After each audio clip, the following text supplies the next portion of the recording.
Hello and welcome once again to Some Good Seeds. Good chilly morning to you. It's pretty frosty here in northeast Montana, about 18 degrees below zero. So we're trying to stay warm, but it's good to have you with me this morning. Genesis 47 and 48, Psalm 10, and Luke chapter 19 are the chapters for my reading today.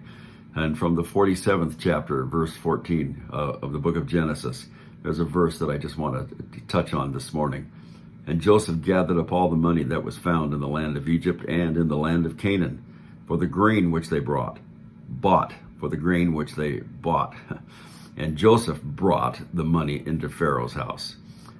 This is the first mention of the people running out of grain that they had produced for themselves. Now, with no grain, they come to Joseph with what they have left, their money, and within a year, that too is going to be gone.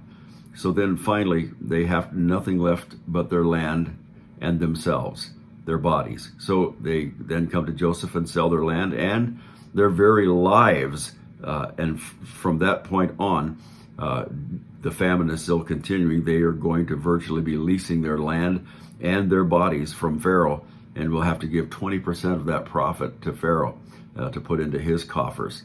So what do we learn from this account? Well, one of the things that happens is a direct fulfillment of Joseph's dreams that is, I think, can be easy to overlook, that we find in chapter 49, verse 29, when Jacob says, "Now if I have found favor in your sight, please." And so here is Jacob bowing down to his son, just like the dream, and also the 11 brothers doing the same thing. Well, why was all this happening? Well, it was happening to preserve God's people, just as God had promised. God is true to his word. Further, even though Jacob had sinned, stumbled, and fell time after time, still he rose up again.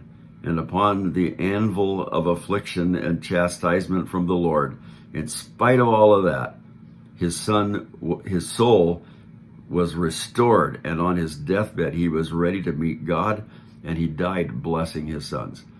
What a great encouragement the lives of Joseph and Jacob are to us.